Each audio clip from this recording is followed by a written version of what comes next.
Hola, señor Felipe, mon invité spécial de la semaine. Aujourd'hui, je vais aller puiser dans mes racines africaines. Je vais aller chercher toute mon africanité pour partager une cuisine qui m'a été enseignée, une recette qui m'a été enseignée par mon père. Mais en fait, je pense qu'il faut dire la vérité. Oh, quelle est-elle? C'est une recette secrète de ton père. Il n'a jamais voulu partager la recette Partager la encore. recette. Il a 70 ans maintenant.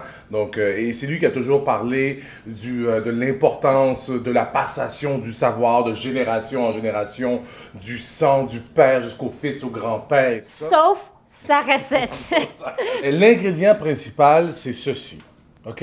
C'est un petit légume vert qu'on appelle souvent ici en Amérique le okra. Oui. Si on ne le trouve pas sous forme de okra, c'est sous forme de gombo. On le retrouve comme ça, mais aussi surgelé Oui, en souvent. grande surface, dans les épiceries en grande surface Ouais. aussi. Moi, j'ai choisi aujourd'hui de nous amener plutôt vers une purée de gombo. Et j'y ai mis une cuillerée à thé de poudre à pâte. Je ne sais pas pourquoi j'ai fait ça. Simplement parce que j'ai vu mon père le faire. Il m'a jamais dit OK, pourquoi. donc on ne sait pas pourquoi on l'a fait. Mais je peux peut-être vous montrer. Si quelqu'un connaît la réponse pourquoi on fait ça, écrivez-moi en courriel, puis je vais partager la réponse avec tout le monde. Donc, on va travailler notre gombo aujourd'hui avec des crevettes. Donc, gombo à la crevette. On aurait pu le faire aussi avec d'autres formes de fruits de mer. Au fil des années, mon père l'a parfois fait avec des pétoncles, des belles queues de homard, aussi avec du maquereau. Par contre, avec les budgets qui m'ont été alloués, ça retourne dans mon congélateur.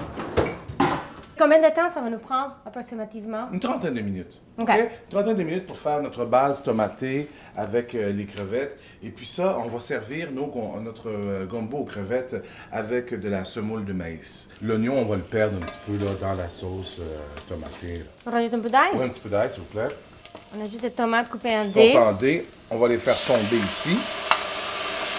de la pâte de tomate. Pâte de tomate. Ça va ça nous cuire, je Ouais, pense. c'est ça. Puis là, moi, je vais aller me chercher un petit peu d'eau ici, OK? Et là, on va descendre notre feu un petit peu, puis ça va mijoter pendant quelques minutes, OK? Rappelle-moi ton nom, toi? Maria. Ah, comme ma cousine Hortense. Oui. Ouais. Bon, donc on ajoute le... Pas drôle! OK, là, on vient de rajouter le okra. Et là, on s'enligne sur une autre période où tout ça va mijoter. Il faut bien comprendre aussi que le okra, au goût, est pas très savoureux. C'est plus la texture, Ça, je pense. C'est la texture qui est intéressante. Pour certains, et inintéressante pour d'autres. Vous voyez les petites boules qu'il y a ici à l'intérieur? Ça, quand elles vont chauffer, elles vont libérer une espèce de liquide un peu visqueux. Et ça, c'est ce que certaines personnes vont détester. Mais c'est ça qui fait le charme. C'est ça, Mais c'est toi, ce que d'autres personnes t'adores. vont adorer. Ça, ici, moi, j'ai la chance là, d'avoir ici des clames marinées. Ça veut donc dire que C'est c'est... un pêcheur qui nous a donné ça aussi, de la Madeleine. Ouais, on y a acheté en fait. OK. Donc, on va se mettre ici du jus de la mer Ça, c'est quoi? de poisson. Bon, moi, je travaille beaucoup avec...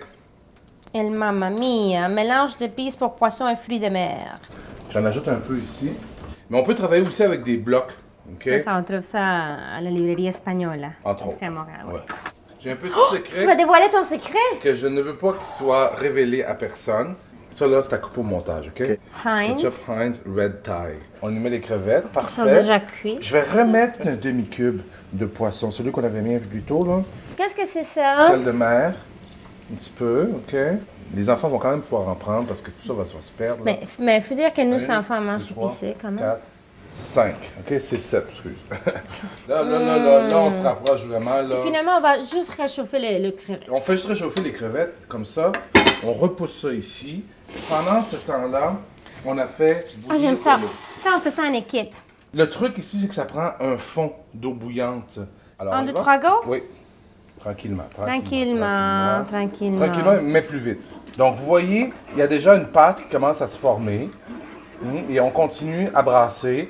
Et l'eau chaude qu'on a conservée tantôt dans le bol, c'est maintenant le moment de l'utiliser. On incorpore un peu d'eau ici, là, comme ça, vous voyez. C'est ce qui va permettre d'avoir une texture assez ferme. Alors maintenant, on est rendu au moment de servir. Voici une façon de servir.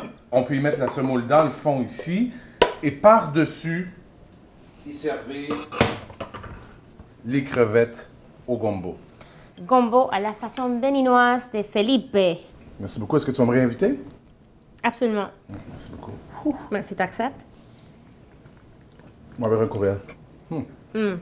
Bravo. Plutôt bon, hein?